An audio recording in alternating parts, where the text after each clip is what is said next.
Yeah, this is John from All Points TV, and today I'm sitting down here with Eric Spielmaker, or is it Spielmaker or Spiel? I go by EJ Spielmaker. Okay. Anyway, we were catching up with him because Flintopia, which he is, what's your title in it now? You got a title or? Yeah, well, founder and CGO, Chief Growing Officer. Chief Growing Officer. Yeah, it's a lot in common with our friends who are in the medical marijuana community too. The title, but yeah. Well, yeah, they actually give us their old bags, so yeah, that way we use for filler. Because it's still got good soil. I mean, marijuana when it grows just uses certain nutrients more than other plants, but then it still has good nutrients in it. So you could, and plus you add stuff to it, right? You add other like compost and everything else to it. Yeah. So anyway, we're in here today talking. I'm going to go through a lot of topics today, but you got an event coming up on the 10th. Yes, 10th of June here at the Flintopia, 2002 Lewis Street. That's the corner of Lewis and Broadway, 1 block north of Davison Road, and next to 475. And we park and enter on the Broadway side, the green door. So on June 10th, we have 4 people coming from Maryland, from Charm City Farms, and they're going to teach a biowater filtration class, is what they're calling it. And it's a simple process where you basically use charcoal to filter rainwater in a 5-gallon bucket. And so we want to offer any classes that we can use this place for as a community center. But this one in particular is for people who want to empower themselves in the community to do their own water.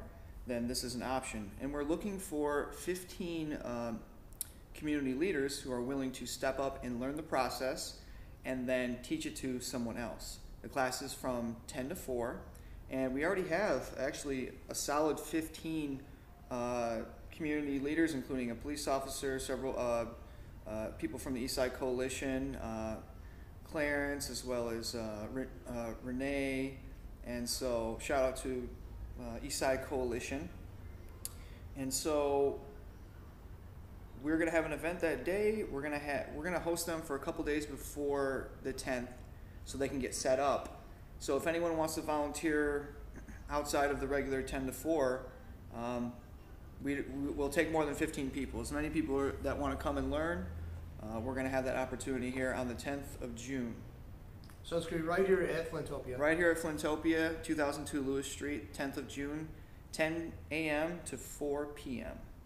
Now let's see, in case, in the internet world, you never know who's been, had prior knowledge of your organization. So let's go a little bit and maybe recap what Flintopia is all about and the origins, the genesis of this. And so we'll go over through that if you don't mind. Sure, John. Yeah, John's been covering us since the OG days, and he was one of the first ones to help us create content. And it's nice because you're right in the neighborhood. But so Flintopia started for me after the Air Force. I was in for 6 years, and I got out in 2012 in the summer. And I traveled the United States for about 6 months, and I was going to study sociology at Rutgers. During that time, I had visited a few intentional communities. I met Jacques Fresco in Florida, and I ended up, I wanted to pursue sustainable living. And so I Googled sustainable living degree. The first link that came up was Maharishi University of Management, or MUM. And that's in southeast Iowa, Fairfield, Iowa. When I found the school, I was looking for sustainable living, but they also offered transcendental meditation, vegetarianism, consciousness-based education.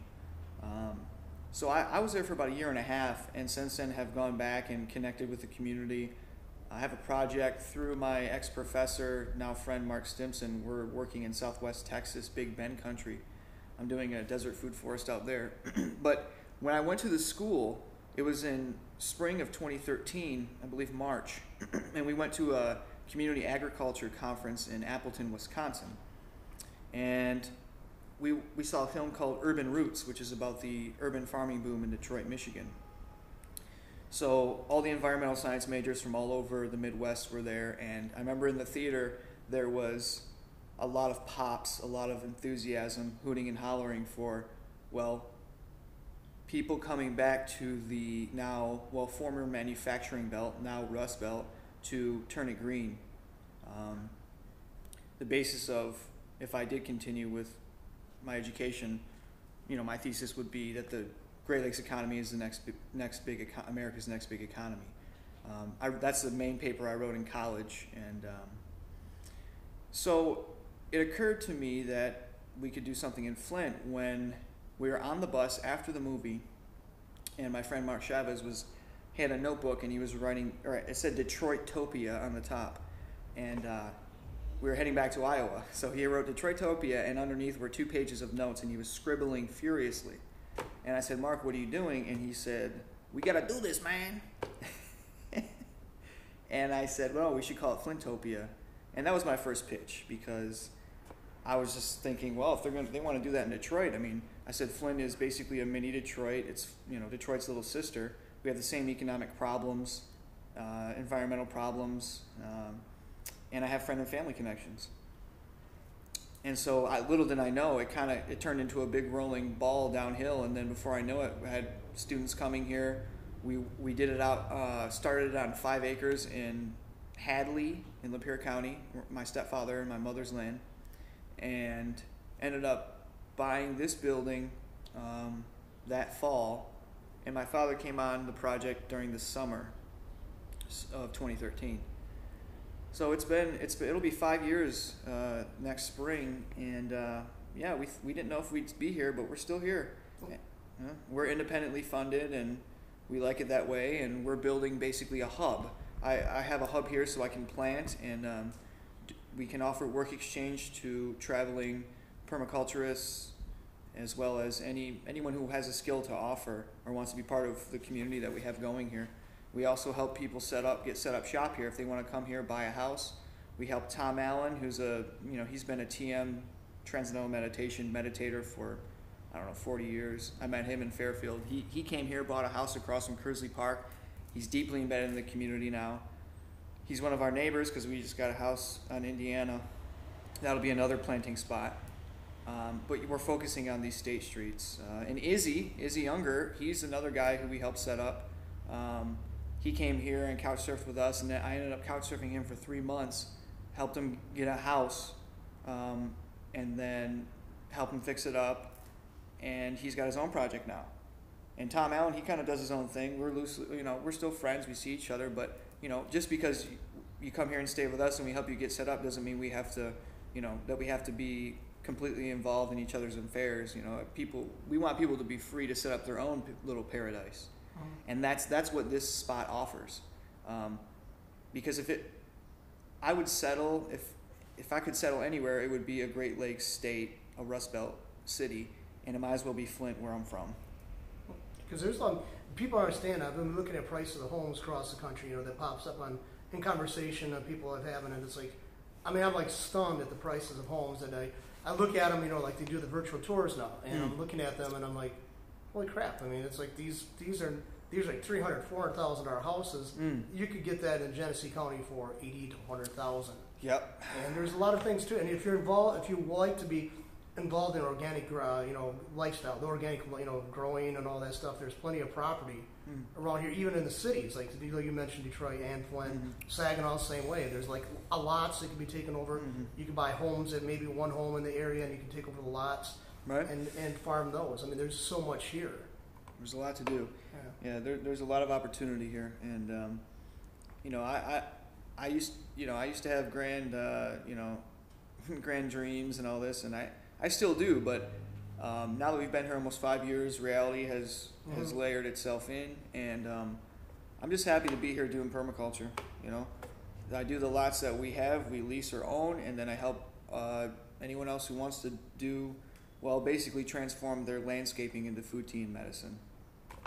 So I like the fact too that you're sustained. You had setbacks too, and you also had some personal things going on about the family and stuff like that were tragic. You had some sad situations going around, but you maintained going on with this, and you've gone forward.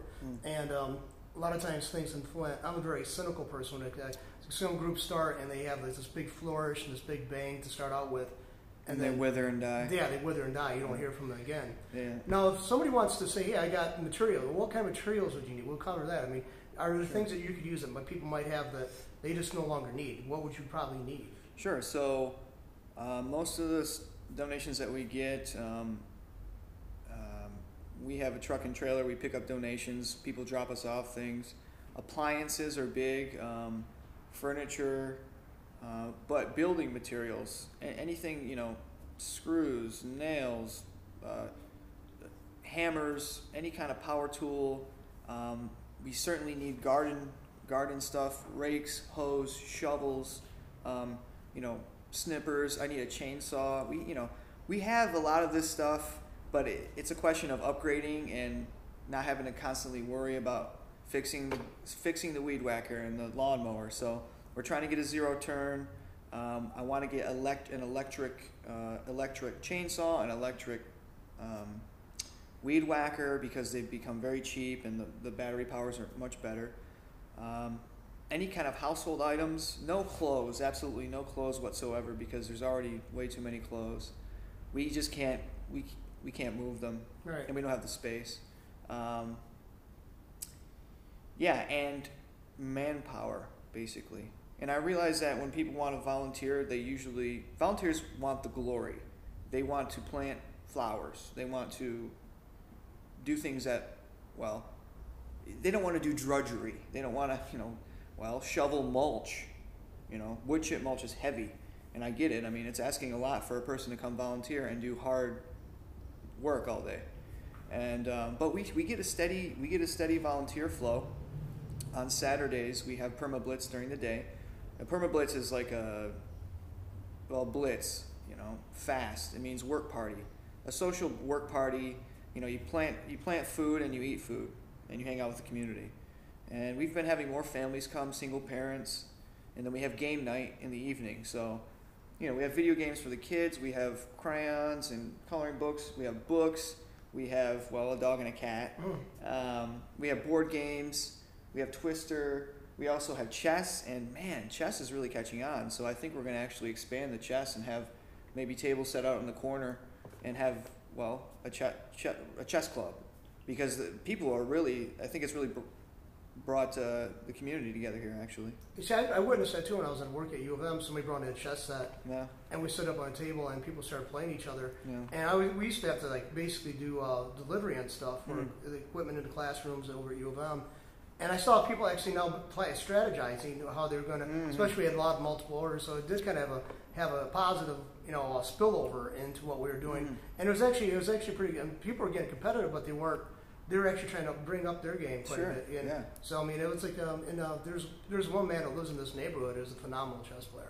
I don't know, I won't mention his name because in case he's pretty publicity shy. Okay. But he's played literally thousands of games online and in person, and the guy is just like a chess phenom. Yeah, he's a phenom. Wow. Yes, he really is. Well, we love to have him. Yeah, so I'd like to talk.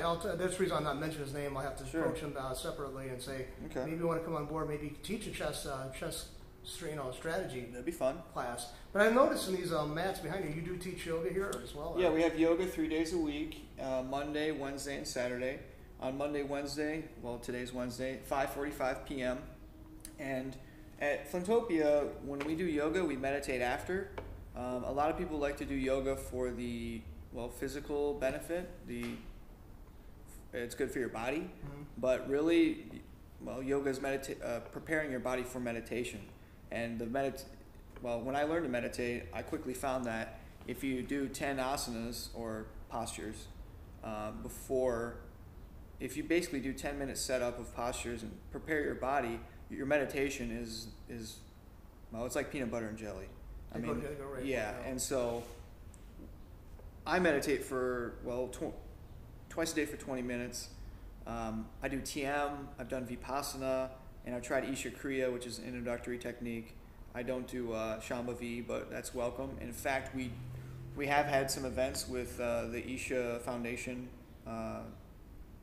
in Flint at the house on Bennett, as well as at their house on the west side. They've been very gracious, and so I'm hoping to have an event here soon with them. But people don't have to stay for meditation. If they have to leave, they have to leave.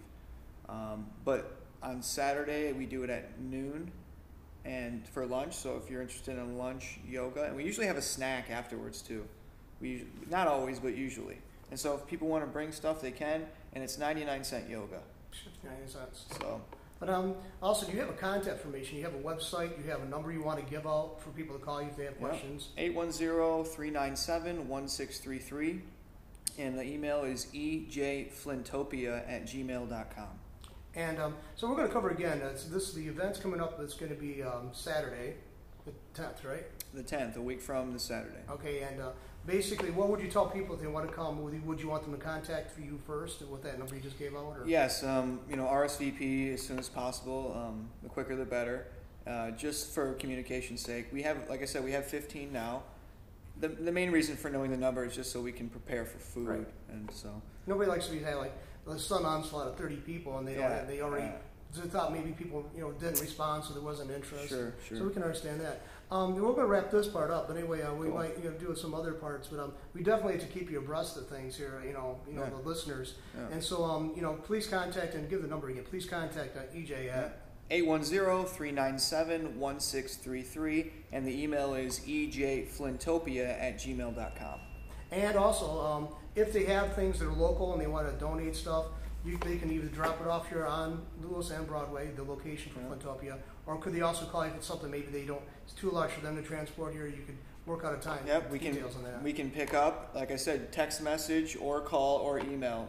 They all work, and I'll get back to you as soon as possible. Well, anyway, thank you very much for this. And, thank you, John. Yeah, we'll keep on informing people of your different events. Okay. Thanks, brother.